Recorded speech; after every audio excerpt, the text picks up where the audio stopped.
itu karena mungkin pembaca sudah bosan, sudah muak dengan bahasa-bahasa kemunafikan yang sok baik, sok sopan, sok santun, sok lembut. Dalam bahasa si Bukowski itu, gaya bahasa si Bukowski itu bahasa kejujuran tanpa ada rekayasa. Kalau dia di pikirannya kasar ya kasar, kalau di pikirannya yang tergambar ya furga. Dan dia konsisten, meskipun dia sudah menjadi penulis hebat, dia tidak serta-merta menjadi jaim, dia tidak serta-merta menjadi, wah saya sudah jadi penulis hebat nih harus kelihatan baik, tidak. Dia tetap mabuk, dia tetap melacur, dia tetap menulis adalah melukis anatomi gagasan. Itu inti dari menulis ya. Menulis adalah melukis anatomi gagasan dalam sebuah naskah. Jadi gagasan itu harus sempurna kita lukiskan, bukan kita ceritakan. Beda dengan kita menulis dongeng, kita menulis non-fiksi ya. Dalam sebuah novel fiksi, kita penulis diwajibkan untuk mampu melukiskan setiap gagasan agar terlihat seperti real, seperti apa adanya, meskipun itu hanyalah karangan belaka, meskipun itu hanyalah fiksi belaka. Dalam soal gaya bahasa yang kebanyakan menjadi problem banyak penulis ya, sebenarnya kita bisa menggunakan gaya bahasa yang paling mudah, yang paling kita kuasai. Jangan terlalu merekayasa gaya bahasa. Karena ingin dibilang keren, maka kita menggunakan gaya bahasa yang rumit, yang penuh diksi, yang penuh metafor. Itu justru akan membuat sebuah naskah terasa mati. Bukannya tidak boleh kita menggunakan diksi-diksi yang manis, yang seksi, yang aduhai, ya. Bukannya tidak boleh, boleh saja, sah saja, tapi kita harus menguasainya dulu ya. Jangan hanya asal ingin dibilang keren, ingin dibilang nyasra, lalu kita menulis penuh diksi, bukan. Saya teringat seorang novelis dan seorang penulis penyair namanya Charles Bukowski.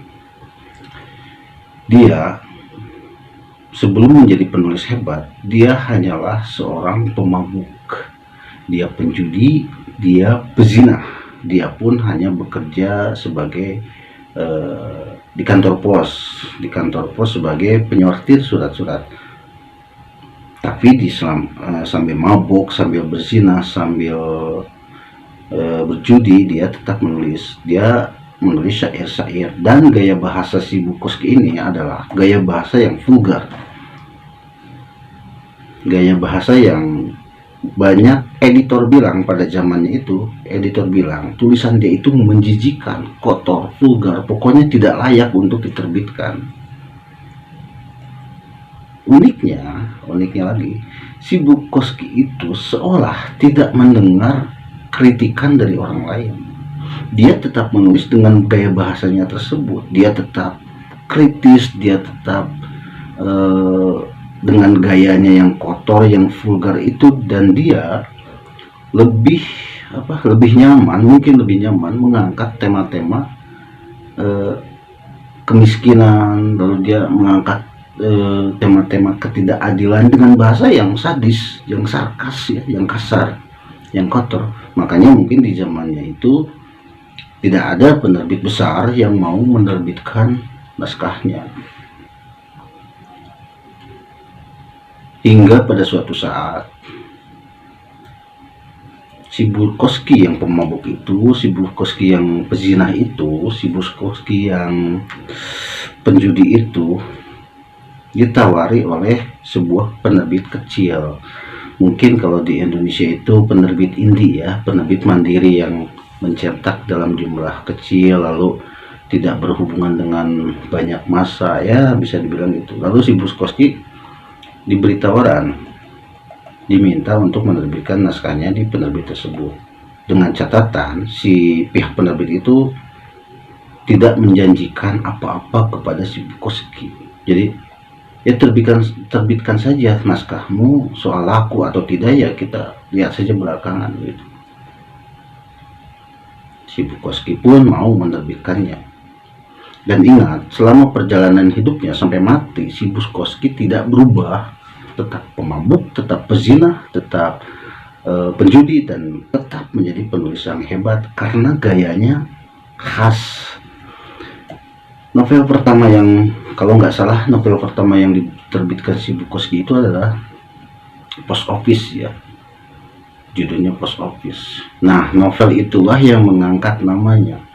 Ternyata gaya bahasanya yang vulgar, yang kotor, yang sadis, yang sarkas, yang menjijikan itu ternyata banyak disukai oleh pembaca pada zaman itu, karena mungkin pembaca sudah bosan, sudah muak dengan bahasa-bahasa kemunafikan yang sok baik, sok sopan, sok santun, sok lembut. Dalam bahasa si Bukowski itu, gaya bahasa si Bukowski itu bahasa kejujuran tanpa ada rekayasa. Kalau dia di pikirannya kasar ya kasar, kalau di pikirannya yang tergambar ya furga ya furga.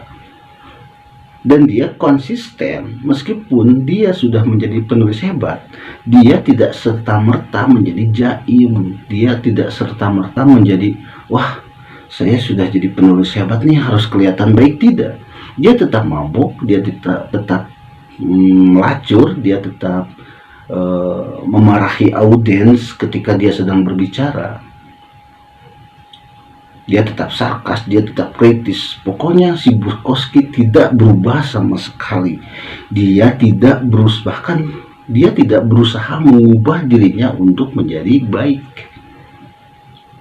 Kalau bahasa kita yang ya gue ya gue, lu ya lu terserah, lu mau suka, mau enggak. Yang penting gue tetap menulis dengan gaya bahasa gue, dengan gaya bahasa yang menurut gue nyaman gitu ya intinya. Jadi apa pelajarannya? Pelajarannya adalah ketika teman-teman ingin menulis, ketika teman-teman menulis, ya, ketika hasil tulisan itu disodorkan ke penerbit, ketika hasil tulisan teman-teman itu dipost di media sosial, lalu ada yang mengkritik bahwa tulisannya begini, tulisannya begitu, tulisan sampah, tulisan apa, cuekin aja, jangan peduli. Toh nanti jika semakin lama, semakin panjang perjalanan menulis teman-teman, tulisan pun akan semakin matang, tulisan pun akan semakin dewasa. Si Bukowski saja yang tulisannya vulgar, yang tulisannya receh, yang tulisannya sampah, pada akhirnya ternyata tulisan sampah itulah yang disukai oleh pembaca karena mengangkat tema-tema kejujuran, karena jujur dalam mengungkapkan sebuah gagasan. Jadi jangan pedulikan jika ada penulis lain atau penulis senior lain yang mengatakan tulisanmu sampah, EYD-nya berantakan, diksinya hancur. Gak usah pedulikan, terus saja menulis, terus menulis, terus menulis, terus menulis, dan jangan lupa membaca, karena dengan membaca kita wawasan semakin luas. Apakah saya dulu pernah dibully? Pernah. Apakah dulu tulisan saya pernah dibilang sampah? Pernah. Apakah dulu saya pernah dibilang penulis tidak berpendidikan? Pernah. Ya. Bahkan novel pertama saya yang beredar di seluruh toko buku Indonesia dibilang tulisan sampah. Karena saya dulu, novel pertama saya yang terbit itu judulnya Kau Bidadari Surgaku. Memang lucu sih judulnya, ya terlalu gimana gitu lah judulnya. Di sana saya mengangkat tema seorang pelacur, tapi pelacur itu baik. Dalam artian dia senang memberi, senang berbagi, dia melacur untuk kebutuhan, untuk mencukupi kebutuhan keluarganya. Dia melacurkan diri untuk menjadi donatur sebuah pesantren, hingga akhirnya dia disukai oleh seorang ustadz, ya. Dan si ustadz itu ketika diberitahu bahwa sesungguhnya pekerjaan si wanita itu adalah pelacur, Ustadz itu tetap mencintainya, ya, tetap mencintainya. Tulisan saya itu dibilang sampah, bahkan ada yang teman saya pribadi, teman dekat, bahkan teman yang saya hargai sampai bilang begini, ini tulisan kamu ada manfaatnya enggak sih? Tulisan sampah begini ada manfaatnya sih enggak sih? Lalu saya jawab, sampah jika di tangan yang tepat akan menjadi berkah. Tapi emas, harta yang banyak, apapun kemewahan, jika berada di tangan orang yang salah, maka akan menjadi sampah. Sebuah pisau, sebuah golok, jika ada di tangan seorang perampok, maka golok itu akan menjadi sampah, akan mencelakakan orang lain. Tapi jika golok itu ada di tangan petani, maka golok itu akan bermanfaat untuk mencari kayu bakar. Jadi bukan masalah manfaat dan tidak manfaat, itu bukan masalah pada isi, bukan masalah pada benda, bukan masalah pada gagasan, tapi bagaimana orang memanfaatkan benda tersebut, bagaimana orang memanfaatkan gagasan tersebut. Balik lagi ke si Charles Bukowski, kenapa sekarang justru tulisan-tulisan dia yang dulu oleh editor-editor dulu dibilang sampah, dibilang menjijikan, justru sekarang banyak penulis-penulis yang merujuk, yang meniru gaya bahasanya dia. Ya, jadi sekali lagi, penulis sampah bisa berubah menjadi penulis emas, tapi penulis emas bisa berubah menjadi penulis sampah jika dia merasa dirinya sudah sempurna, jika dia merasa dirinya sudah hebat. Saya lebih bangga, lebih nyaman dibilang penulis sampah daripada penulis hebat. Kenapa? Karena dari sampah itulah saya akan mendaur ulang. Karena dari sampah itulah saya akan belajar bagaimana memproses seonggok sampah menjadi berkah. Saya akan belajar memproses kotoran menjadi pupuk agar pupuk itu bisa bermanfaat untuk kehidupan. Saya akan belajar memproses dari plastik, lalu diolah sedemikian rupa, lalu akhirnya jadi botol dan gelas plastik dan bermanfaat. Daripada saya disebut penulis emas, lalu emas itu saya jual begitu saja dan saya tidak punya apa-apa. Ya, saya menulis, tulisan saya bagus, lalu saya jual, setelah itu apa yang saya punya, apa yang saya dapat? Hanya materi. Tapi jika menulis dari sampah, jadi penulis sampah, saya akan lebih belajar bagaimana cara menghargai sampah itu. Saya akan semakin belajar bagaimana cara memperbaiki tulisan saya, karena tulisan saya dibilang sampah.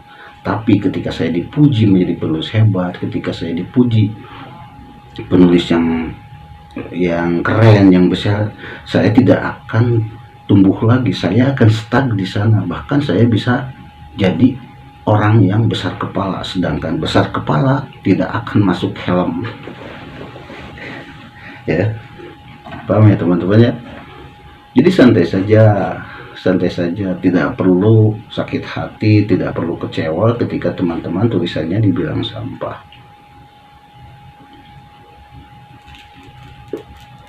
Saya pernah mengalaminya ya. Jadi orang lain sih, orang lain baik sesama seprofesi ataupun hanya pembaca, mereka adalah, intinya mereka adalah penonton yang tahu jalan cerita, yang tahu faidah dari apa yang kita tulis. Ya, kita bebaskanlah mereka untuk berargumen tentang apa yang kita tuliskan.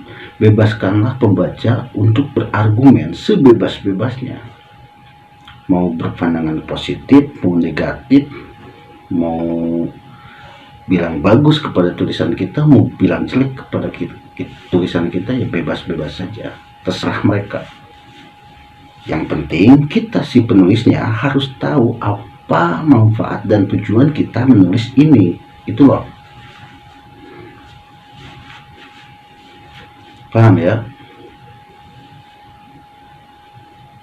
Selama beberapa tahun ini mungkin saya lebih banyak bergerak di belakang panggung ya, di belakang layar. Saya banyak melahirkan, nggak banyak sih ya, tapi ada penulis-penulis yang lahir dari tangan saya. Maksudnya ada yang memakai jasa ghostwriter saya, jadi saya yang nulis dan mereka yang punya nama lalu angkat, ya nggak apa-apa. Toh itu namanya pekerjaan, itu namanya sebuah profesi ghostwriter. Saya tidak mempermasalahkan itu dan tidak menyesalinya.